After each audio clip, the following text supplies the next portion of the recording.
શ્રી સ્વામિનારાયણ ભગવાનની જય. અક્ષર પુરુષોત્તમ મહારાજની જય. ગુણાતીતાનંદ સ્વામી મહારાજની જય. ભગતજી મહારાજની જય. શાસ્ત્રીજી મહારાજની જય. યોગીજી મહારાજની જય. પ્રમુખ સ્વામી મહારાજની જય. મહંત સ્વામી મહારાજની જય.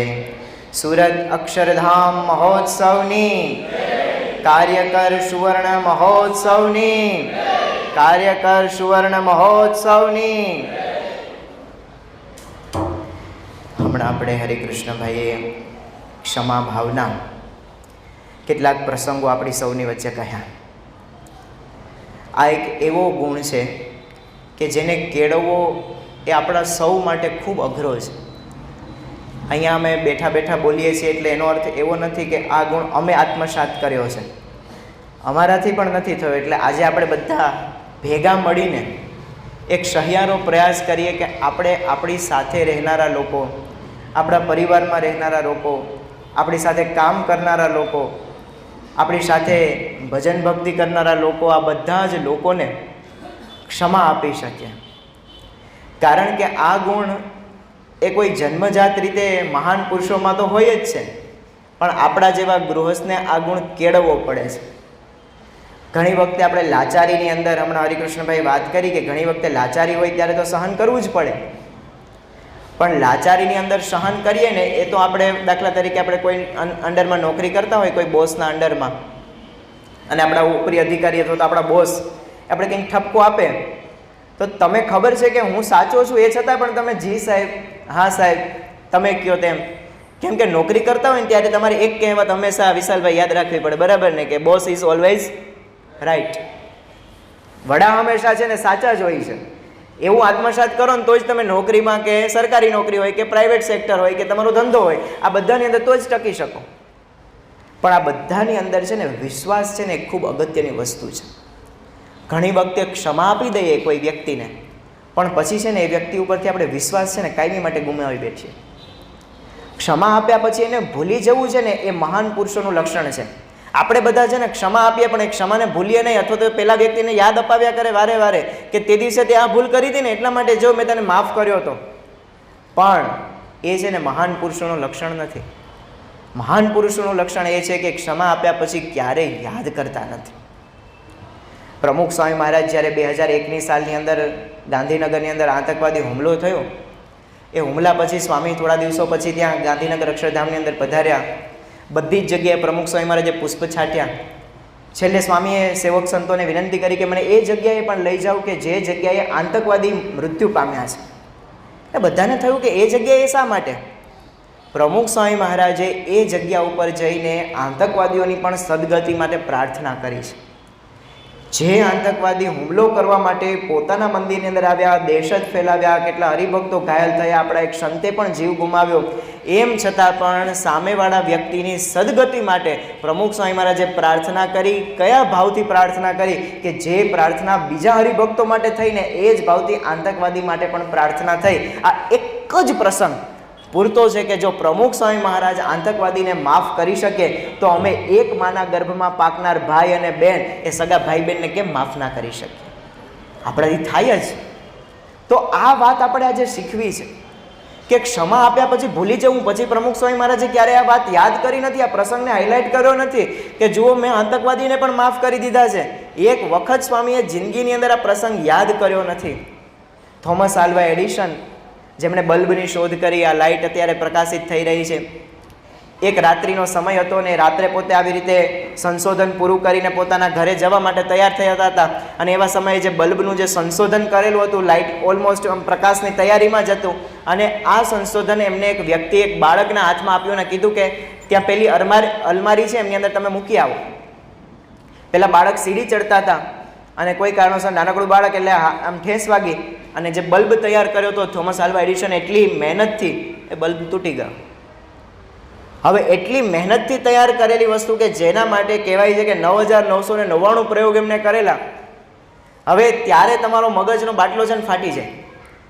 કે હું એટલી મહેનત કરું છું, તમારે ખાલી જરાક તો સંભાળીને લેવાય ને. થોમસ આલ્વા એડિશન એક શબ્દ પણ બોલ્યા નહીં અને વિચાર કર્યો કે આની અંદર પણ કંઈક ક્ષતિ હશે ને, એટલે ભગવાને આની પાસે તોડાવ્યો, મારે આના કરતાં પણ વધારે દુનિયાને આપવાનું છે. અને ફરી પાછો પ્રયત્ન કર્યો. આપણે આશ્ચર્ય થાય, થોમસ આલ્વા એડિશને બલ્બની શોધ તો કરી, પણ બલ્બની શોધ કર્યા પછી જે જગ્યાએ એમને ફાઇનલ પહોંચાડવાનો હતો, મૂકવાનો હતો, ત્યાં જે બાળકથી બલ્બ તૂટી ગયો હતો ને એ જ બાળક ઉપર વિશ્વાસ મૂકીને આપ્યો કે તમે મૂકી આવો. તો પેલા વ્યક્તિ કેટલી જાળવણી સાથે વસ્તુ મૂકવા જાય. તો જો આવી રીતે રોજબરોજના આપણા જીવનની અંદર કેટલા બધા એવા પ્રસંગો બનતા હોય કે જ્યારે કોઈ વ્યક્તિ ઉપર આપણે અવિશ્વાસ નહીં પરંતુ વિશ્વાસ સાથે લાગણીથી સંબંધો જોડીએ ને, તો કાયમી માટે એ વ્યક્તિ એ કાર્ય પરફેક્ટતાથી કરીને બતાવે. સંત તિરુવલ્લુવર હતા, જેમને ડૉક્ટર એપીજે અબ્દુલ કલામ સાહેબના તિરુવલ્લુવર સ્વામી ઉપર ખૂબ વિશ્વાસ હતો. એ પોતે કહેતા કે કોઈ પણ વ્યક્તિને આપણે દંડ આપીએ કે કોઈ પણ વ્યક્તિ સાથે વેર લઈએ, એ વેર લીધાનો આનંદ છે ને એક દિવસ ટકે. તમે કોઈ વ્યક્તિ તમારું ખૂન કરી નાખે, તમારા કુટુંબમાંથી કોઈ વ્યક્તિનું ખૂન કરી નાખે, તમે સામે ખૂન કરી નાખો, તો એનો આનંદ છે ને, વેર લીધાનો આનંદ એક દિવસ ટકે, પણ ક્ષમા આપવાનું ગૌરવ છે ને એ આજીવન રહે. ક્ષમા તમે કોઈને આપી દો ને તો એ આજીવન આપણા જીવનની અંદર ટકે છે. આજે ક્ષમા નથી આપતા, એના લીધે કેટલા મોટા પ્રસંગો આપણા સમાજની અંદર બને છે. સૌથી મોટો પ્રશ્ન તો અત્યારે આત્મહત્યાનો છે. તમને આશ્ચર્ય થાય એવી ઘટનાઓ રોજ છાપાની અંદર સાંભળવા મળે. આ તો આપણે સત્સંગીઓ છે, મહારાજે શિક્ષાપત્રીમાં ના પાડી કે આત્મહત્યા ક્યારેય કરવી નહીં. સત્સંગ દીક્ષાની અંદર પણ મહંત સ્વામી મહારાજે કહ્યું કે આપણે ક્યારેય પણ કોઈ પણ ભોગે કોઈ પણ સંજોગોમાં આત્મહત્યા કરવી નહીં. એટલા માટે આપણા મગજની અંદર તો આ સ્થિર છે, પણ બહાર કેવા પ્રસંગો છે. રાજકોટની અંદર બનેલો એક પ્રસંગ, ખૂબ ચકચાહેર થયેલો પ્રસંગ. રાજકોટમાં એક ભાઈ પોતે આ ઘર ધંધાની અંદર કામ ધંધો કરતા હશે. રાત્રે 8 વાગે એમનો આવવાનો સમય હતો, મયુરભાઈ. એટલે એ 8 વાગે પોતાના ઘરે પહોંચતા તેના પત્નીએ ફોન કર્યો કે તમે ક્યાં પહોંચ્યા? તો એ કીધું કે ભાઈ હું આ જગ્યાએ પહોંચ્યું છું. એક કામ કરો ને. તો કે શું કામ કરું? તો કે આજે મારે પાઉંભાજી ખાવાની મરજી છે, તો તમે પાઉંભાજી લઈને આવો ને. તો કે કંઈ વાંધો નહીં, પાઉંભાજી ખાવાની ઈચ્છા છે તો હું પાઉંભાજી લેતો આવીશ, એમાં શું મોટી વાત છે. અને પછી પેલા પત્ની એક રિક્વેસ્ટ કરી કે મારી એક તમને વિનંતી છે. કે શું વિનંતી છે? તો કે પાઉંભાજીની અંદર તમે જે પાઉં લઈને આવો ને, તમે ઓઇલમાં ફ્રાય કરેલા, એટલે કે ઓઇલમાં શેકેલા નહીં, તેલમાં શેકેલા નહીં, પણ બટરમાં શેકેલા હોય ને એવા લઈને આવજો. તો પેલા વ્યક્તિ કીધું કે વાંધો નહીં, એમાં શું વાંધો, ચાલો એ લઈ આવશું, તમે રાજી થાવ. ફોન મૂક્યો, પાઉંભાજીની લારીએ ગયા. પેલા વ્યક્તિને કીધું કે ભાઈ મારે પાઉંભાજી જોઈએ છે, આવી રીતના પાઉંભાજી ગરમ ગરમ પેક કરી આપો અને પાઉં છે ને બટરમાં શેકજો. તો પહેલાં જે પાઉંભાજીવાળા ભાઈ હતા ને એને કીધું કે સાહેબ તમારે બટરમાં પાઉં શેકવાશે ને તો થોડીક વાર લાગશે, કેમ કે ટ્રાફિક ફૂલ છે. ઓઇલમાં પાઉં શેકેલા ગરમ ગરમ તૈયાર જ છે, આપી દઉં. એટલે સ્વાભાવિક રીતે આપણે પણ એમની જગ્યાએ હોય તો આપણે એમ કંઈ વાંધો નહીં, આપી દો ને, નેક્સ્ટ ટાઈમ બટરનો ટ્રાય કરીશું એમ. એટલે પેલા વ્યક્તિએ એ પાઉં લીધા, ઓઇલમાં ફ્રાય કરેલા, ઘરે આવ્યા ગરમા ગરમ પાઉંભાજી લઈને અને કીધું કે લો આ પાઉંભાજી લઈને આવ્યો છું અને તમે આને ડીશની અંદર સર્વ કરો, હું હમણાં નાહી ધોઈને આવું છું બહાર. અને પેલા પતિદેવને શું સૂઝ્યું કે આમ અંદર જતા હતા ને બોલ્યા, આમ તો બોલાય નહીં આવું, જમવા ટાઈમે ખબર પડી જ જાય કે શું છે ને શું નથી એમ. એટલે એ કીધું કે ગાંડી શું છે? કે તો કે હું આ પાઉં જે લઈ આવ્યો છું ને એ પાઉં બટરમાં શેકેલા નથી, ઓઇલમાં શેકેલા છે, કેમ કે ટ્રાફિક બહુ હતી ને એટલે પેલા વ્યક્તિએ ના પાડી. અને પેલા બેનનો મગજ ગયો, અમે આખો દિવસ અહીંયા ઘરમાં મજૂરી જ કરીએ છીએ, ખાલી એક અમારા બટરના પાઉં તમારાથી નથી લઈ શકાતા, મારે નથી ખાવી પાઉંભાજી. તો પેલા ભાઈથી શબ્દ બોલાઈ ગયો કે આના કરતાં મરી જવું સારું. કે કંઈ વાંધો તું પાઉંભાજી કાઢને હાલે ભાઈ, ઓઇલવાળા કે બટરવાળા હું આવું જ છું હમણાં. તો એ વ્યક્તિ હજી નાવા માટે ગયા અને આ બાજુ બેને પંખે લટકાઈને આત્મહત્યા કરી. ખાલી ઓઇલવાળા પાઉં ને બટરવાળા પાઉં ધ્યાન રાખજો. જો કે આપણી પ્રેમવતીમાં તો કોરા જ આપે છે એટલે કંઈ પ્રશ્ન જ નહીં. સત્સંગી તો બહાર જવા પૂરતો પ્રશ્ન નથી, પણ આમ નવા હોય ને ક્યાંક હોટલમાં લઈ જવા પડતા હોય તો ધ્યાન રાખજો કે સામેવાળા પક્ષની માંગને બરાબર સમજજો. પણ અહીંયા પ્રસંગના ડિટેલિંગની અંદર જઈએ તો પેલા વ્યક્તિએ આવું બોલવું જોઈએ નહીં. પહેલો વાક પતિનો. બીજી વખત પત્નીને એવું કહેવામાં આવ્યું કે ભાઈ બીજી વખત આપણે બટરવાળા હોય, એક દિવસમાં ઓઇલવાળા કાંઈમાં ક્યાં વજન ઉતરી જવાનો છે ભાઈ સાહેબ, એક દિવસ આમ કે આમ ચલાવી લેવામાં શું, પણ આપણી અંદર સહનશીલતાનો ખૂબ અભાવ છે એટલે સામેવાળા વ્યક્તિને આપણે માફ કરી જ નથી શકતા. આવો જ એક બીજો પ્રસંગ બનેલો અમદાવાદની અંદર અને એ પણ ખૂબ જગજાહેર થયેલો એમની અંદર અમદાવાદની અંદર આવી જ રીતે કે ભાઈ પોતે રાત્રે આવતા હતા ને રાત્રે આવ્યા, ઘરની અંદર આવ્યા, પ્રવેશ કર્યો અને પત્નીએ કીધું કે આજે મેં જમવાનું બનાવ્યું નથી. તો પત્નીને પતિએ કહ્યું કે કેમ નથી જમવાનું બનાવ્યું? તો કે મારી એવી ઈચ્છા છે કે આપણે છે ને બહાર જમવા માટે જઈએ, મારી આજે સેન્ડવિચ ખાવાની ફૂલ ઈચ્છા છે. તો પેલા પતિ કે મારે આજે સેન્ડવિચ ખાવી નથી ભાઈ, મારે આજે ભાખરી ખાવાની ઈચ્છા છે, તું ભાખરી બનાવી આપ. અને એમાંથી જે ઝઘડો થયો અને પેલા વ્યક્તિએ ભાખરી તો બનાવી દીધી ગુસ્સાની અંદર, અને પછી ભાખરી જે ડીશ ઉપર આવીને તો ડીશ ઉપર ભાખરી આમ પછાડી કે લ્યો જમો ભાખરી. અને પછી ભાખરી એમ જમવા માટે દઈને કે હું આવું છું હમણાં, અને એ પણ અંદર જઈ આત્મહત્યા કરીને મૃત્યુ પામ્યા. 20 રૂપિયાની સેન્ડવિચ પણ આત્મહત્યા કરાવે છે. કેટલી એવી જગ્યાએ એવા પ્રસંગો સાંભળ્યા કે નાનકડો છોકરો હોય અને નાનકડો છોકરો ટીવીનું રિમોટ બદલવા માટે એમાં પપ્પા અને દીકરા વચ્ચે જીત ચાલે ને એની અંદરથી છોકરો આત્મહત્યા કરી જાય. તો આ ક્ષમા ભાવનાના પાઠો આપણે શીખવશું ક્યાંથી? એ ક્ષમા ભાવનાના પાઠો આ રવિ સભાના માધ્યમથી, આ બાળ મંડળના માધ્યમથી પ્રમુખ સ્વામી મહારાજે આ ગંગોત્રીઓ ઊભી કરી છે ને આ ક્ષમા ભાવના જીવનની અંદર સહનશીલતા શીખવાડવા માટે ઊભી કરી છે. આ રવિ સભાની અંદર આપણે આવીએ છીએ ને બેટરી ચાર્જ થઈ જાય, અને આવા જ્યારે પ્રસંગો સાંભળીએ ને કે કેવા મહાન પુરુષોએ જીવનમાં માફીનું પ્રકરણ ચલાવ્યું છે. ભગવાન સ્વામિનારાયણ ખુદ સમર્થ, એમણે માફી માગી છે. હમણાં આપણે હરિકૃષ્ણભાઈ પાસેથી બધા પ્રસંગો સાંભળ્યા. તો મહાનતા છે ને એમને એમ કંઈ ગિફ્ટમાં નથી મળતી, એમના માટે સહન કરવું પડે છે. ભગવાન રામચંદ્રજીએ કેવું સહન કર્યું, અને વનવાસ જઈને આવ્યા 14 વર્ષ સુધી. ભગવાન રામે તો વનવાસ કર્યો, પણ સાથે સાથે સીતાજીની સમજણ કેવી છે, મહારાજે વખાણી છે સીતાજીની સમજણ અને વચનામૃતમાં. અત્યારના આધુનિક સીતા હોય તો તમે જાઓ, અમે તો બીજે જગ્યાએ જઈએ, ઘણા બધા રામ છે, અને કાં તમે તમારે જ્યાં જવું હોય ત્યાં જાઓ, હું મારા પપ્પાને ત્યાં જાઉં છું, આવજો. લક્ષ્મણજીની સમજણને વખાણવી પડે, ઉર્મિલાની સમજણને વખાણવી પડે. આખો પરિવાર કેટલા સંપ સાથે રહ્યો, એક કઈ બગડ્યા પણ સામે બધો પરિવાર છે ને એકજૂથ હતો ને, એટલે રામાયણને આપણે 2.5 લાખ વર્ષ પછી આજે પણ યાદ કરીએ છીએ.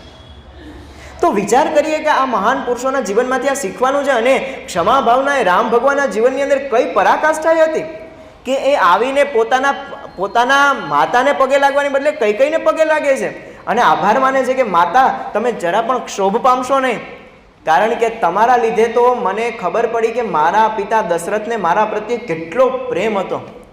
મને ખબર પડી કે સીતા કેટલા પતિવ્રતા છે.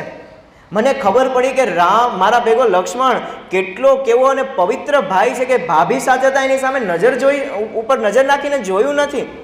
મારા મોટા ભાઈ ભરતની મને ખબર પડી કે આ ભરતે રાજગાદી મળવા છતાં પણ નીચે જમીનની અંદર ખાડો ગારીને સયા કરીને સૂતો છે. આ ભાઈઓનો પ્રેમ અને આ મારી સીતા પવિત્ર જેવી પત્નીની મને પતિવ્રતાની ખબર પડી. માતા, જો તમે મને વનવાસ ન આપ્યો હોત તો હું આ કોઈ વસ્તુથી અજાણ જ રહેત. તો વિચાર સવડો કર્યો. તો વિચાર કરીએ આપણા જીવનની અંદર પણ જ્યારે સવડો વિચાર કરીએ તો ખરેખર સામેવાળા વ્યક્તિને આપણે મોટું દિલ રાખીને આપણે ક્ષમા કરી શકીએ છીએ. અને ક્ષમા માગવાથી અતુલ્ય આમ આપણે જેને વિચાર્યા ન હોય ને એવા પરિણામ આપણે પ્રાપ્ત થતા હોય છે. અમેરિકાની અંદર એક ન્યુયોર્ક શહેર છે. ન્યુયોર્ક શહેરની અંદર એક કોલેજની અંદર એમના પ્રોફેસરોએ એમના જે વિદ્યાર્થીઓ હતા ને એમાં એક ક્લાસરૂમની અંદર વિદ્યાર્થીઓને છે ને રિબિન આપી.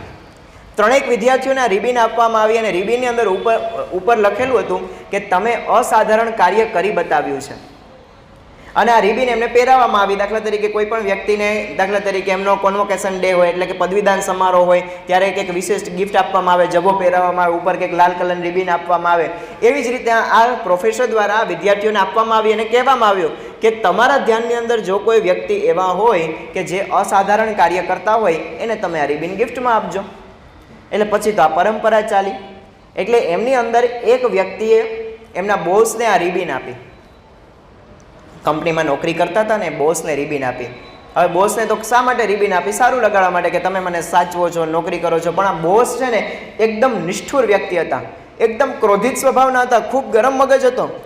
એમને એમ થયું કે મારા કર્મચારીએ મને આ રિબિન આપી છે પણ મારો સ્વભાવ તો અત્યંત ક્રોધિત છે. હું મારા પરિવારજનોને કેટલા દુઃખી કરું છું. હું મારા અંતરદ્રષ્ટિ કરતો જ નથી કે ક્યાંક કોઈ જગ્યાએ મારો પણ વાંક હશે, મારો પણ ગુનો હશે. એટલા માટે મારે આ રિબિન છે ને મારા દીકરાને ભેટ આપવી છે. સાંજે પોતે ઘરે ગયા ઘરે જઈને પોતાના દીકરાને કહ્યું કે દીકરા, આ રિબિન છે, આ રિબિન હું તને ભેટમાં આપું છું. રિબિન ઉપર લખેલું હતું અસાધારણ કાર્ય કરવા બદલ. એટલે પેલા છોકરાએ કીધું કે પપ્પા, મેં એવું અસાધારણ શું કાર્ય કર્યું છે? તો કે બેટા, તું 28 વર્ષનો થયો, આ 28 વર્ષથી તું મારો ગરમ મગજ સહન કરે છો, આ અસાધારણ કાર્ય છે.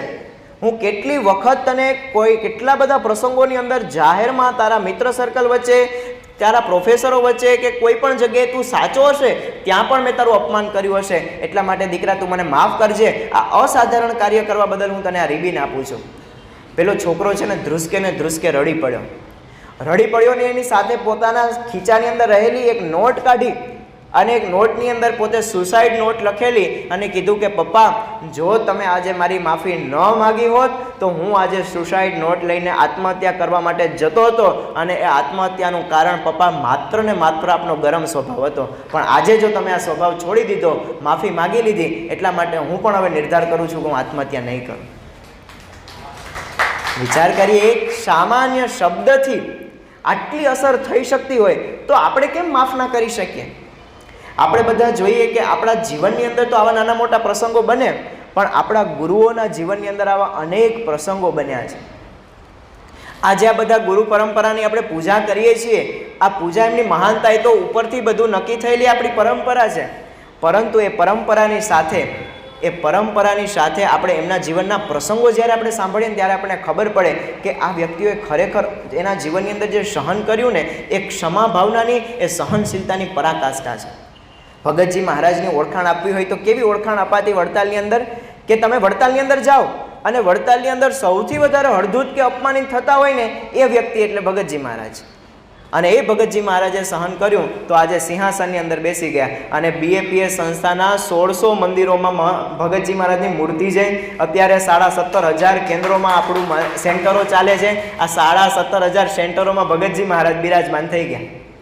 તો જો સહન કર્યું.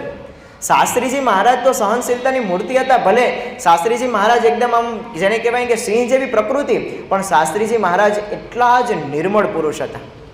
એક વખતે તો એવું બનેલું કે બામણ ગામની અંદર શાસ્ત્રીજી મહારાજ જવાના હતા રાત્રે, અને વડતાલની અંદરથી બધા પાડાઓને પાર્ષદોને ખબર પડી કે શાસ્ત્રી અહીંયા આવે છે, એટલે મારી નાખવાનો, શાસ્ત્રીજી મહારાજને મેળી ઉપરથી ફેંકી દેવાનો આખો એક કસબો રચવામાં આવ્યો.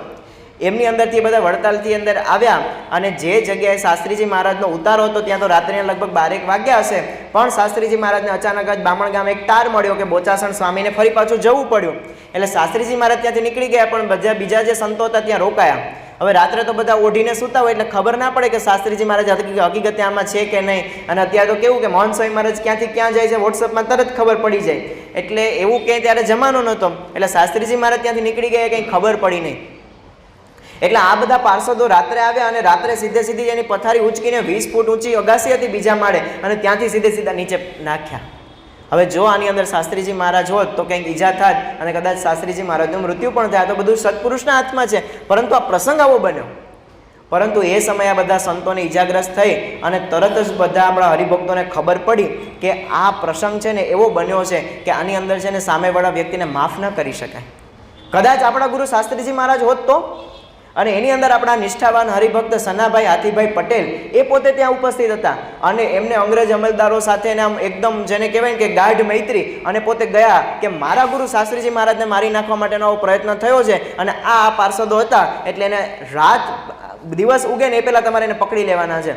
અને એ બધા અંગ્રેજ ફોજદારો બધા આખા લાગ્યા અને પેલાને પકડાઈ ગયા અને જેલની અંદર પૂરી દીધા, બોરસદની જેલમાં. અને પછી તો હવે એ સમય તો વડતાલ સંસ્થાનો સૂર્ય મધ્યાહને તપતો હતો, આમ ભલામણ આ તે બધું, અને એ પણ પાછો ચરોતરનો પ્રદેશ એટલે પોતાનો જ પ્રદેશ.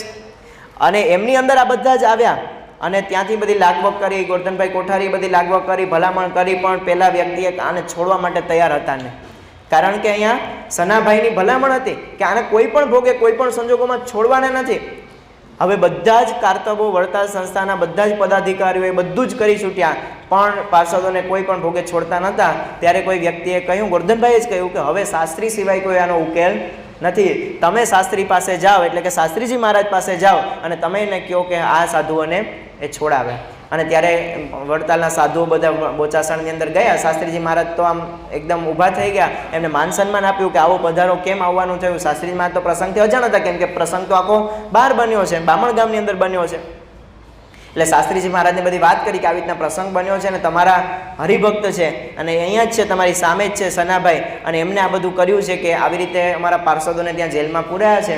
ત્યારે સનાભાઈને શાસ્ત્રીજી મહારાજ કહે કે સનાભાઈ, આપણા સંતો જેલમાં હોય ને સારું ન લાગે એટલે તમે એને છોડાવો. શાસ્ત્રીજી મહારાજને કહે કે આપણા છે જ ક્યાં? પહેલાં તો સનાભાઈએ જ પ્રશ્ન કર્યો, આપણા છે જ ક્યાં? તો કે આપણા જ છે. શાસ્ત્રીજી મહારાજે ક્યારેય વડતાલ સંસ્થાને જુદી માની જ નથી. અને પછી શાસ્ત્રીજી મહારાજ એવું બોલ્યા કે સનાભાઈ, તમે હરિભક્તોને છોડાવો. ત્યારે જો આવી રીતે શાસ્ત્રીજી મહારાજના મગજની અંદર જો કોઈ સામેવાળા વ્યક્તિ પ્રત્યે વેર હોય, અથવા તો સનાભાઈને પહેલેથી કહી રાખ્યું હોય કે હું ગમે તેટલું કહું તમારે માનવાનું જ નહીં, એવું પણ કહી શકે ને. પણ શાસ્ત્રીજી મહારાજ એવું ના કર્યું. શાસ્ત્રીજી મહારાજ સનાભાઈને કહે કે જ્યાં સુધી તમે પાર્ષદોને ન છોડાવો ત્યાં સુધી મારા માટે અણજડ હરામ છે, હું પત્તર નહીં પલાળું.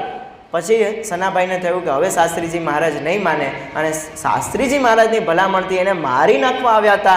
એ શાસ્ત્રીજી મહારાજને ખબર હતી, એ છતાં પણ શાસ્ત્રીજી મહારાજે સામેવાળાને ક્ષમા આપી.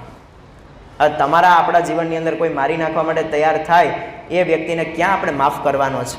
કેમ કે આપણે કોઈ મારી નાખવા, આપણા દુશ્મનો જ નથી એવા કંઈ મારી નાખે, અને આપણે એવા કોઈ ધંધા નથી કે કોઈ રિવોલ્વર આવીને આપણા માથા ઉપર મૂકે. આપણે તો ખાલી ખુરશી બાજુમાં હોય ને અડી ગઈ હોય એમાં આપણે સોરી કહેવાનું છે. આપણે એટલી પણ સોરી નથી કહી શકતા. કોઈ વ્યક્તિનો પગ ભૂલથી દબાઈ ગયો એમાં આપણે સોરી કહેવાનું છે. કોઈ વ્યક્તિને નાની મોટી વસ્તુમાં મન દુઃખ થયું એમાં આપણે સોરી કહેવાનું છે. તો એમાં ક્યાં આપણે ઘસાઈ જવાના છીએ? શાસ્ત્રીજી મહારાજના જીવનની અંદર બીજો પણ એવો પ્રસંગ બનેલો.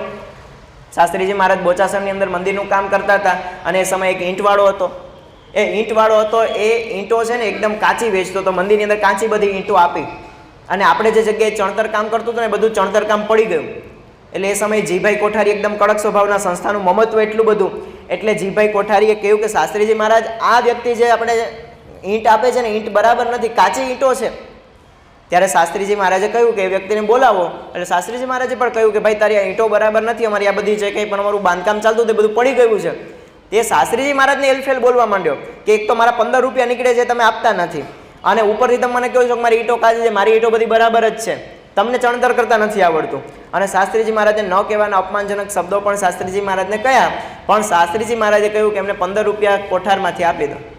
એટલે પછી એ વ્યક્તિ ત્યાંથી છૂટો થઈ ગયો.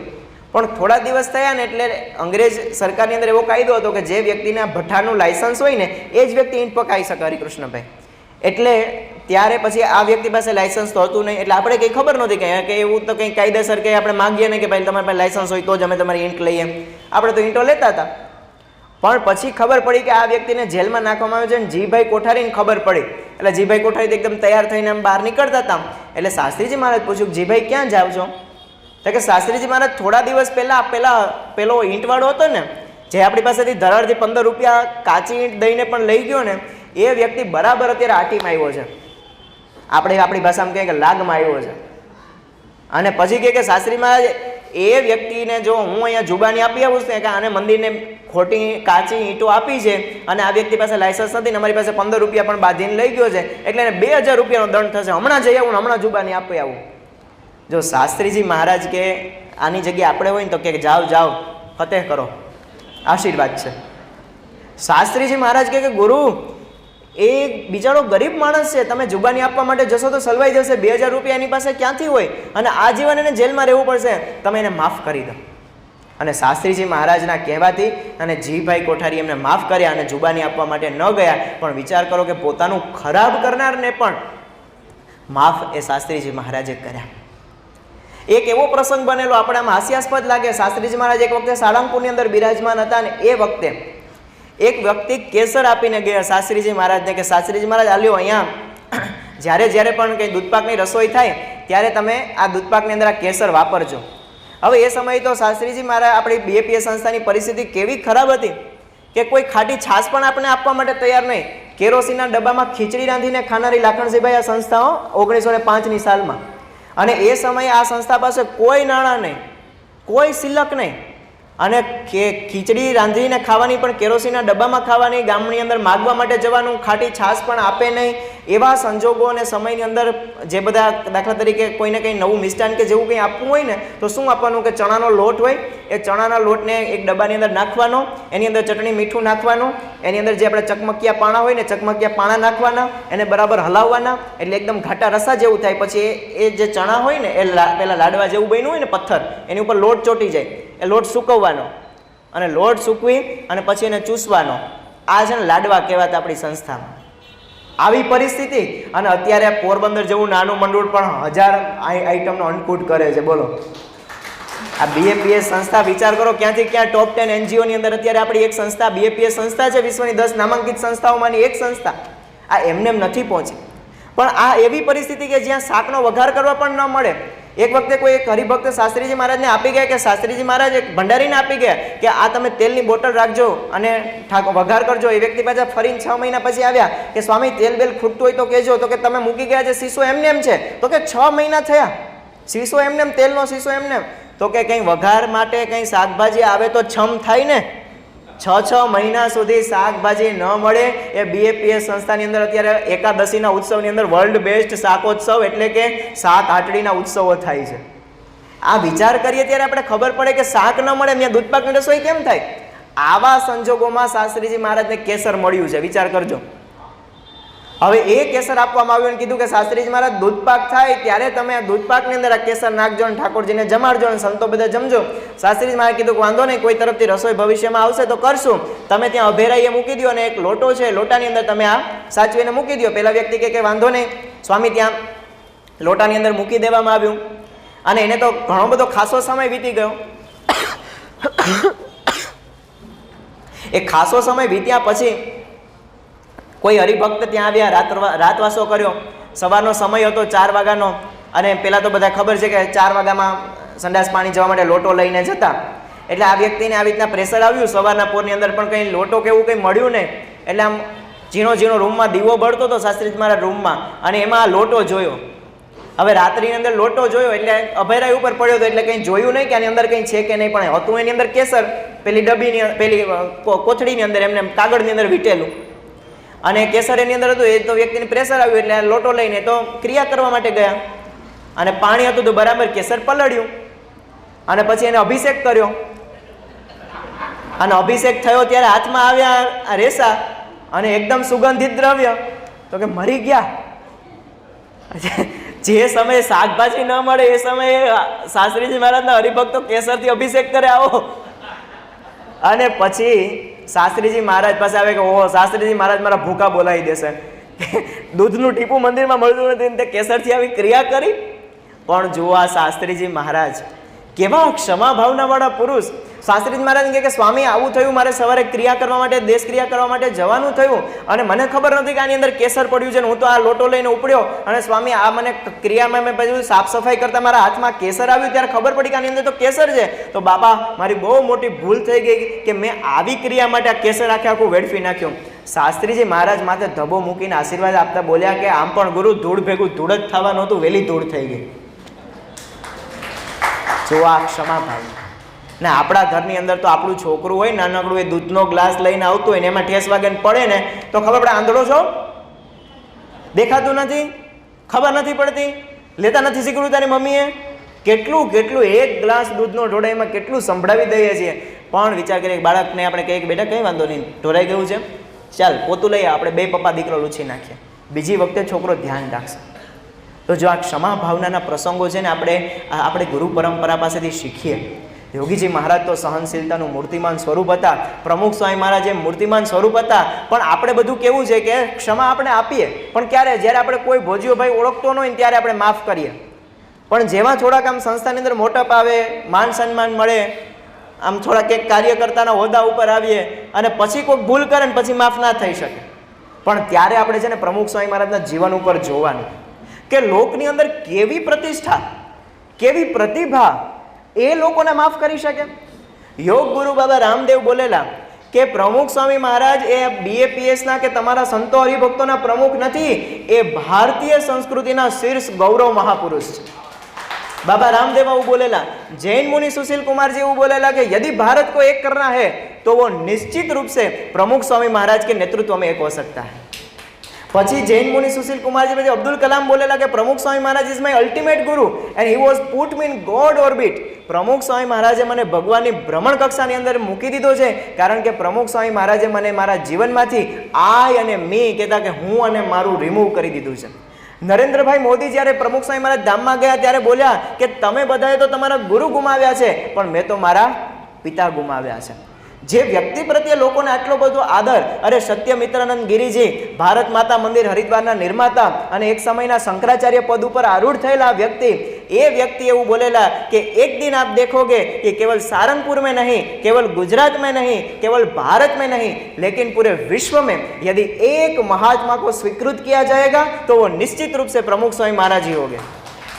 અને પછી એની પહેલાં પણ એવું બોલેલા, ત્યારે પણ રથયાત્રા ઉત્સવની અંદર સારંગપુર આવેલા ત્યારે આ વાક્ય બોલેલા કે જો મને પ્રમુખ સ્વામી મહારાજનો પહેલા પરિચય થયો હોત તો હું શંકરાચાર્યનું પદ ન સ્વીકારત, હું BAPS સંસ્થામાં પ્રમુખ સ્વામી મહારાજનો સાધુ થઈ જાય. તો કેવી પ્રમુખ સ્વામી મહારાજની પ્રતિભા હશે. પ્રિન્સ ચાર્લ્સ યુકેના રાજવી એવું બોલેલા કે પ્રમુખ સ્વામી મહારાજની વિનમ્રતા એ જીવ પ્રાણી માત્ર પ્રત્યે એ સહાનુભૂતિ ઉપજાવે છે. પ્રમુખ સ્વામી મહારાજની આંખોમાં મેં જે નિર્મળતા જોઈ છે એ નિર્મળતા મેં વિશ્વના કોઈ વ્યક્તિમાં જોઈ નથી. તો વિશ્વના નાનામાં નાના વ્યક્તિથી માંડીને આદિવાસીથી લઈને અમેરિકા વાસી સુધી, શિક્ષકથી લઈને સમાજસેવી સુધી, ન્યાયથી લઈને નેતા સુધી સૌ કોઈ વ્યક્તિના જીવનની અંદર પ્રમુખ સ્વામી મહારાજનો એવો પ્રભાવ હતો. એ પ્રમુખ સ્વામી મહારાજ બીજા વ્યક્તિની માફી માગી શકતા હતા. 1987ની સાલની અંદર પ્રમુખ સ્વામી મહારાજ ઉત્તરાખંડની યાત્રાએ પધારેલા અને ઉત્તરાખંડની યાત્રાએ દાખલા તરીકે હવે આપણી સંસ્થા તો એટલી મેનેજમેન્ટની અંદર વર્લ્ડ બેસ્ટ મેનેજમેન્ટની અંદર વખણાય છે આપણી સંસ્થા.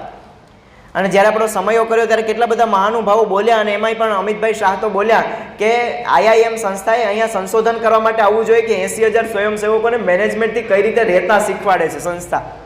તો એ સંસ્થા આપણી છે. તો એ સંસ્થાનો જ્યારે પ્રમુખ સ્વામી મહારાજ સાથેનો સંઘ નીકળે તો સ્વાભાવિક રીતે બધું પૂર્વ આયોજિત થયેલું જ હોય. અને પૂર્વ આયોજિત થયેલી આ આખી યાત્રા, એ યાત્રા પૂરી થઈ. લંડનથી એક મુમુક્ષુનો પ્રમુખ સ્વામી મહારાજ ઉપર પત્ર આવ્યો જે આપણા હરિભક્ત નહોતા, પણ બહારથી એ વ્યક્તિએ પ્રમુખ સ્વામી મહારાજને ઘણા બધા અપમાનજનક શબ્દો સાથે લખ્યું કે તમે ઉત્તરાખંડની યાત્રાએ પધાર્યા હતા એ સમયે અમે પણ પેરેલલ એ જ સમયે લંડનથી સ્પેશિયલ યાત્રા કરવા માટે આવેલા અને તમારો સંઘ એટલો બધો હતો ને કે અમને છે ને રહેવામાં બહુ મુશ્કેલી પડી. એટલા માટે તમને હવે વિનંતી કરીએ છીએ કે આવું તમે સંઘ લઈને ન નીકળતા. હવે આ વ્યાજબી વાત છે.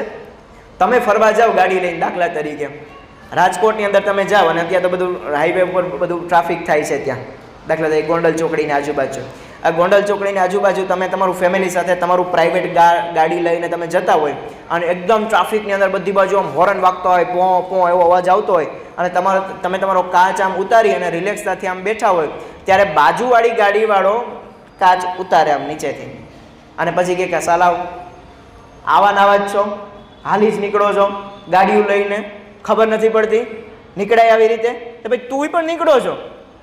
આપણે એવું કહી શકીએ ને તું પણ નીકળો છો, હું નીકળો છું, તું પણ નીકળો. તો આવી વસ્તુ છે કે હું યાત્રામાં જાઉં ત્યારે દુનિયા આખી યાત્રામાં ન જાય એવું હોય અને તમે પૂર્વ આયોજિત કરીને આવ્યા હોત તો. પણ એ વ્યક્તિએ પ્રમુખ સ્વામી મહારાજને ઠપકો આપતો પત્ર લખ્યો, પણ સામે પ્રમુખ સ્વામી મહારાજ શું લખી શકતા હોત કે ભાઈ તમારે આયોજન કરીને નીકળાય. પેલો જ આપણો જવાબ આવવો જોઈએ, તમારે આયોજન કરીને નીકળાય ને, એમાં અમે શું કરીએ, અમારું તો બધું પૂર્વ આયોજન હતું. પ્રમુખ સ્વામી મહારાજે પહેલો શબ્દ લખ્યો કે અમને માફ કરજો, વગર વાંકે માફી. આપણે એવું કહીએ છીએ ને કે મારો વાંક હોય ને ત્યારે તમે મને ગમે તેવો ઠપકારજો, પણ વાંક વગર તો છે ને મને એક શબ્દ કહેતા નહીં. આપણે આવું કહીએ એટલે વાંક વગર કે એને જ સહન કર્યું કે વાંક હોય તો બધા મ્યાઉની મીંદડી જઈને સાંભળવું જ પડે. હા ભાઈ સાહેબ બાપા તમે જે કહ્યું હોય, તમે દિવસ કહો તો દિવસ, રાત કહો તો રાત, પણ વાંક ન હોય ત્યારે સાંભળવું એ મુખ્ય વાત છે. એટલે પેલા વ્યક્તિને પ્રમુખ સ્વામી મહારાજે લખ્યું કે અમને માફ કરજો, અમારી ભૂલ થઈ ગઈ. અને પછી પ્રમુખ સ્વામી મહારાજ આગળ લખે છે કે જો કદાચ તમે અમને ત્યાં મળ્યા હોત અને તમે તમારી સમસ્યા જણાવી હોત તો અમે તમારી વ્યવસ્થા અમારી સાથે કરી આપત, પણ એમ છતાં પણ હવે અમે ભવિષ્યની અંદર ધ્યાન રાખીશું. વિચાર કરી કેવી મહાનતા, એ ક્ષમા આપવાનું એ પ્રમુખ સ્વામી મહારાજનો એક ગુણ છે. તારીખ 15/1/2004ની અંદર એક ઘાટકોપરનો એક યુવક પ્રમુખ સ્વામી મહારાજ પાસે એક સંત લઈને આવ્યા અને સ્વામીને કહ્યું કે સ્વામી, આ યુવકે અજાણતાવશ આપના વિશે ઘણું બધું ખરાબ બોલ્યા છે, એટલે એના હૃદયની અંદર રંજ છે, તો આપ એને માફ કરો. પ્રમુખ સ્વામી મહારાજ કહે કે ભગવાન અને સંત છે ને એ ક્યારેય કોઈના દુર્ગુણ સામું જોતા જ નથી અને અમને પણ એની સામે કોઈ દ્રષ્ટિ નથી અને તમને અમે માફ કર્યા, અમારા હૃદયની અંદર તમારા માટે કોઈ ભાવ નથી. અને પછી પ્રમુખ સ્વામી મહારાજ કહ્યું કે તમારે નોકરી ધંધાનું શું છે, અને પછી પ્રમુખ સ્વામી મહારાજ એને નોકરી ધંધાનું પણ સેટલમેન્ટ કરી આપ્યું. હવે તમને ગાળ દેનાર વ્યક્તિ તમને સામેથી આવીને કહે કે હું તમને ગાળ દેતો હતો, ત્યારે આપણે શું કહીએ? એ પણ અહીંયા અંતરદ્રષ્ટિ કરવાની. આપણે શું કહીએ કે ભાઈ જરાક ધ્યાન રખાય ને, સંભળાય તો ખરી ને હું કોણ છું એમ. એવો એક શબ્દ નહીં. પ્રમુખ સ્વામી મહારાજે કહ્યું કે અમે તમને માફ કર્યા, ભવિષ્યની અંદર તમે ખૂબ સારામાં સારી રીતે ધંધો કરો, એવા આશીર્વાદ છે. હવે નાની અમથી ભૂલ થઈ જાય ઘરની અંદર. પ્રમુખ સ્વામી મહારાજ એક વખતે ટ્રેનની અંદરથી પસાર થતા હતા, કોઈ વ્યક્તિએ એકદમ ભાવથી તાજી બનાવેલી માણ, જે આપણે પેલું માટલું હોય ને, માટલું પ્રમુખ સ્વામી મહારાજને સાથે આપેલો. પેલા બે મોટી મોટી માણ, એટલે આમ યાત્રાએ જ જતા હતા પ્રમુખ સ્વામી મહારાજ, એટલે ટ્રેનનો ડબ્બો આપણે બુક કરેલો, એટલે એની અંદર માણ મૂકી. એટલે પ્રમુખ સ્વામી મહારાજને એમ નીચે પથારી કંઈક કરી હશે અને ટ્રેન જેવી ચાલુ થઈ ને માણ તૂટી. એટલે આખી ટ્રેનમાં જે બધા ગાદલા હતા ને બધું પાણી પાણી થઈ ગયું. એટલે બધા જ છે ને એકદમ ગુસ્સે થઈ ગયા કે આવી કાચી માણ અપાય. પ્રમુખ સ્વામી મહારાજ છે ને એકદમ આમ સફળા થઈને બેઠા થઈને હસવા માંડ્યા. પ્રમુખ સ્વામી મહારાજ કહે કે આપણે તો કહેવતની અંદર સાંભળ્યું હતું કે રેલા આવે તો ખબર પડે, આજે તો હાચે ને રેલા આવ્યા. જો પ્રસંગને આખો સવડો લીધો, સામેવાળાને માફ કરી દીધા. અને નકર આપણે એ જગ્યાએ હોય તો આપણે શું કરીએ? તો કે કોની આ કર્યું, કોણ આ લઈને આવ્યું હતું? આપણે તરત જ તપાસની અંદર ઉતરીએ. પણ પ્રમુખ સ્વામી મહારાજ ક્યારેય એની અંદર ઉતર્યા નથી. મુંબઈની અંદર જન્મ જયંતિ મહોત્સવ પ્રમુખ સ્વામી મહારાજનો ઉજવાણો, ત્યારે હેમંતભાઈ પટેલ નામના એક વ્યક્તિનો ઇન્ટરવ્યૂ પણ ત્યાં જાહેર કરવામાં આવ્યો હતો. હેમંતભાઈ પટેલે જ ખુદ પોતે આ મુંબઈ જન્મ જયંતિની અંદર 99મી બાપાની જન્મ જયંતિ ઉજવાણી, એમની અંદર આ પ્રસંગ કહેલો છે. હેમંતભાઈ કહે કે હું ગુણાતીતાનંદ સ્વામીનો દ્વિશતાબ્દી મહોત્સવ 1985ની સાલની અંદર ઉજવાયો. એ સમયે આપણે બીજા કોઈ લોકોને પણ સ્ટોર કરવા માટે ત્યાં બધા એને એકદમ કાઉન્ટર આપેલા. એટલે એ વ્યક્તિએ પણ ત્યાં હરિભક્ત નહોતા, પણ એમને કાઉન્ટર કરેલું, ત્યાં પોતે એક બિઝનેસ, એક નાનકડો ધંધો શરૂ કરેલો. પણ એ ધંધાની અંદર કોઈ વ્યક્તિ, આપણે કેમ ટેન્ટ બાંધેલા હોય તો ટેન્ટની અંદર સંસ્થા તરફથી કદાચ ટેન્ટ પ્રોવાઈડ કરાયા હશે, અને એ ટેન્ટની અંદર પ્રમુખ સ્વામી મહારાજની એક છબી હતી, મૂર્તિ હતી. એ છબી અને એ વ્યક્તિએ છે ને એનો ધંધો ન ચાલ્યો કોઈ કારણોસર. એટલે એ વ્યક્તિને ગુસ્સો છે ને પ્રમુખ સ્વામી મહારાજ ઉપર આવ્યો કે આના લીધે મારો ધંધો ન ચાલ્યો. હવે ભાઈ તમે સ્ટોર કર્યો અને સ્ટોર તમે તમારી ઈચ્છાથી કર્યો. પ્રમુખ સ્વામી મહારાજ તો એની અંદર આવ્યા નથી, ક્યાંય ગ્રાહકને ત્યાં બારોબાર ઊભા નથી રાખ્યા કે ભાઈ આની દુકાનેથી કંઈ લેવાનું નથી. પેલા વ્યક્તિને મગજમાં થઈ ગયું કે આ જ વ્યક્તિએ મારા ધંધાની છે ને એકદમ પાળ પીટી નાખી છે. એટલે એ વ્યક્તિએ પ્રમુખ સ્વામી મહારાજનો ફોટો ત્યાંથી ઉતાર્યો, એને જમીન ઉપર બરાબર પટકાર્યો અને એના ઉપર આમ પગથી એકદમ કચડ્યો અને એના ઉપર પેશાબ પણ કર્યો. આટલી હદ સુધી પ્રમુખ સ્વામી મહારાજની મૂર્તિનું અપમાન કર્યું. અને પછી એ તો બધું ગુણાતીતાનંદ સ્વામીની દ્વિશતાબ્દી તો બધું પતી ગયું. પછી એમને ખબર પડી કે પ્રમુખ સ્વામી મહારાજ તો કેવા પવિત્ર સંત છે અને મેં એના ઉપર આવું કર્યું. અને પછી તો એ સંસ્થાના કોન્ટેક્ટની અંદર આવ્યા અને પછી કીધું કે મારે પ્રમુખ સ્વામી મહારાજને મળવું છે. બાપા સાળંગપુરની અંદર બિરાજમાન હતા અને સાળંગપુરની અંદર ગયા અને એ વ્યક્તિએ કહ્યું કે સ્વામી મારા પાસે તો અફસોસ અફસોસ અફસોસ સિવાય કંઈ છે જ નહીં. ખોડામાં માથું મૂકીને રડવા માંડ્યા કે સ્વામી મને માફ કરજો. ત્યારે પ્રમુખ સ્વામી મહારાજ બોલ્યા કે અમારા જીવનની અંદર અમારે સુધી એ વસ્તુ પહોંચી જ નથી, તમને કંઈ ખબર જ નથી. તમે જે કંઈ પણ કર્યું છે ભગવાન તમને માફ કરે છે, માટે તમે પણ એ આજથી મગજમાંથી કાઢી નાખો અને ભવિષ્યમાં તમે તમારા ધંધાની અંદર ખૂબ આગળ વધો, એવા આશીર્વાદ છે. ત્યારે થોડી વાર થઈ તો એ બહાર નીકળ્યા, પણ એને થયું કે પ્રમુખ સ્વામી મહારાજે તો મને માફ કરી દીધો, પણ ભગવાન મને માફ નહીં કરે, કેમ કે આવા પવિત્ર સંતનું મેં આવું અપમાન કર્યું. તો થોડી વાર થઈ તો પ્રમુખ સ્વામી મહારાજ પોતાના રૂમની અંદરથી ઉતારાની અંદરથી ઠાકોરજીના દર્શન કરવા માટે જતા હતા. આ વ્યક્તિ ત્યાં પણ આમ લાઈનની અંદર ઊભા હતા, હાથ જોડેલા હતા. અને એ વ્યક્તિને પછી પ્રમુખ સ્વામી મહારાજે ફરી પાછા પાસે બોલાવ્યા અને માથે હાથ મૂકીને કીધું કે જરા પણ ચિંતા કરવી નહીં, ભગવાને પણ તમને માફ કરી દીધા છે.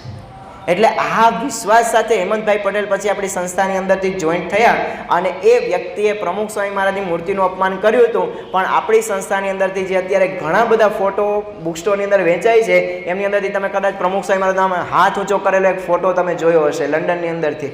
એક આમ હાથ, એક આંગળી ઊંચી કરેલી ફોટો છે, પછી ઠાકોરજી હાથમાં પકડેલા છે. આ બધા જ ફેમસ ફોટોગ્રાફ આ હેમંતભાઈ પટેલે પોતાના કેમેરાની અંદર પાડેલા છે. જે વ્યક્તિએ પ્રમુખ સ્વામી મહારાજના ફોટાનું અપમાન કર્યું હતું એ જ વ્યક્તિ કાયમી માટે પ્રમુખ સ્વામી મહારાજના ફોટોગ્રાફ લેતા એ થઈ ગયા. તો આ મહાન પુરુષોનું આ લક્ષણ છે. એવા ને એવા જ સંત આપણે અત્યારે મહાન સ્વામી મહારાજ એની પ્રાપ્તિ થઈ છે. એ પણ ક્ષમાશીલતાનું એ સાક્ષાત મૂર્તિમાન સ્વરૂપ છે. એમને જોઈને રાકેશભાઈ ધર્મપુર સંસ્થા છે એમની, શ્રીમદ રાજચંદ્ર મિશનના વડા છે, એ પોતે બોલેલા કે સમાજ સેવાનું સર્વોચ્ચ શિખર કેવું હોય ને તો પ્રમુખ સ્વામી મહારાજ. સમાજ સેવાનું સર્વોચ્ચ શિખર કેવું હોય તો પ્રમુખ સ્વામી મહારાજ, અને જ્યારે શતાબ્દી મહોત્સવની અંદર આવ્યા ને ત્યારે તો જાહેર મંચ ઉપર બોલતા કે લોકની અંદર કહેવત છે, કોઈ પણ પ્રકારના સમાજના મેનેજમેન્ટની અંદર કોઈ પણ પ્રકારની વસ્તુની અંદર જે તમે સારું કરો ને એના માટે એક કહેવત છે, સ્કાય ઇઝ ધ લિમિટ, એટલે કે કોઈ પણ વસ્તુનું સારું કરવા માટેની આકાશ એ જ લિમિટ છે. પણ હવે આ કહેવત બદલાઈ જશે અને કીધું કે હવે લોકો બોલશે કે પ્રમુખ સ્વામી ઇઝ લિમિટ. પ્રમુખ સ્વામી મહારાજે જે સેવા કાર્યો કર્યા છે ને એ લિમિટ છે. એ વ્યક્તિ બોલેલા કે પ્રમુખ સ્વામી મહારાજ એટલે સેવાનું સર્વોચ્ચ શિખર અને સાધુતાનું સર્વોચ્ચ શિખર એટલે મહંત સ્વામી મહારાજ. મેં મહંત સ્વામી મહારાજની આંખોમાંથી જે નિર્મળતા જોઈ છે ને એ મેં વિશ્વમાં કોઈ પુરુષ પાસે જોઈ નથી. આ રાકેશભાઈના શબ્દો છે. ઉમેશભાઈ શુક્લા ફિલ્મના બહુ મોટા ડાયરેક્ટર, અને આપ બધાને ખબર છે કે ઓ માય ગોડ પિક્ચર જેમને બનાવ્યું 2 ભાગ એમના રિલીઝ થઈ ચૂક્યા છે. સંપૂર્ણ નાસ્તિક પિક્ચર જેમાં નાસ્તિકતાનો સંદેશ આપવામાં આવે. એ વ્યક્તિ શતાબ્દી મહોત્સવની અંદર આવ્યા અને શતાબ્દી મહોત્સવની અંદર મહંત સ્વામી મહારાજના દર્શન, એ તો નાસ્તિક, પ્યોરલી નાસ્તિક વ્યક્તિ, અને એ વ્યક્તિએ પ્રમુખ સ્વામી મહારાજ મહંત સ્વામી મહારાજના દર્શન કર્યા અને દર્શન કરતાની સાથે જ બોલ્યા કે મને એવું થતું હતું કે ગ્લો ગાર્ડન મેં જોયું, આ બધું જોયું, પણ સાચા ગ્લો ગાર્ડન તો છે ને મહંત સ્વામી મહારાજ છે. એમને અંદરથી કોઈ ગ્લોની જરૂરિયાત જ નથી. અને પછી બોલ્યા કે મેં મારી પત્ની પણ સાથે આવ્યા હતા. મેં મારી પત્નીને કીધું કે જો તને ભવિષ્યમાં કોઈ એવો પ્રશ્ન પૂછે કે તે ભગવાનને જોયા છે તો તું કહેજે કે હા, મેં ભગવાનને અમદાવાદમાં જોયા છે, વ્હીલચેરમાં આવ્યા અને મેં એમના દર્શન કર્યા, અને એ મહંત સ્વામી મહારાજ છે. જેમને વિશ્વને નાસ્તિકતાનો સંદેશ આપ્યો, જેમને ઓ માય ગોડ પિક્ચર બનાવ્યું, કરોડો રૂપિયાની જેમને કમાણી કરી, એ વ્યક્તિ મહંત સ્વામી મહારાજની અંદર ભગવાનના દર્શન કરી શકે એ ક્ષમાશીલતાનું સાક્ષાત મૂર્તિમાન સ્વરૂપ છે. વિશેષ પ્રસંગો આપણે ભવિષ્યની સભાની અંદર જોઈશું. આજે મહારાજ સ્વામીના ચરણોમાં પ્રાર્થના કરીએ કે આ સમાની જે કંઈ પણ વાતો છે એ માત્ર ને માત્ર આપણા હોઠો ઉપર ન રમે, પણ આપણી હૈયાની ભાવના બને. આજે જે કંઈ પણ સમા ભાવનાની વાતો કરી એ માત્ર ને માત્ર આપણા જીવનની અંદર વાતો ન બને, એ આપણા જીવનની અંદર વણાઈ જાય, અને એ સાથે આપણે સૌ ક્ષમા ભાવનાના મૂર્તિમાન સ્વરૂપ સાથે નાની મોટી કોઈ પણની ભૂલ થઈ હોય, નાની મોટી કોઈ પણ અજાણતા ભૂલ થઈ ગઈ, જાણીને ભૂલ થઈ ગઈ, એ બધાને મોટું અને વિશાળ હૃદય કરીને માફ કરી શકીએ એવા ઉમદા હેતુ સાથે હવે આપણે જે મહંત સ્વામી મહારાજ જે સંપની સાંકળ બનાવે છે ને એવી આપણી સંપની સાંકળ આપણે આપણી આજુબાજુમાં બેઠેલા બધા જ વ્યક્તિના હાથ પકડી રાખીએ અને પછી આપણે BAPS એક પરિવાર એવું બોલી અને પછી આપણા પ્રવચનની પૂર્ણાહુતિ કરીએ. ચાલો બધા આપણે હાથ પકડી રાખીએ બાજુવાળાના. BAPS BAPS BAPS. Shri Swaminarayan ભગવાનની જય.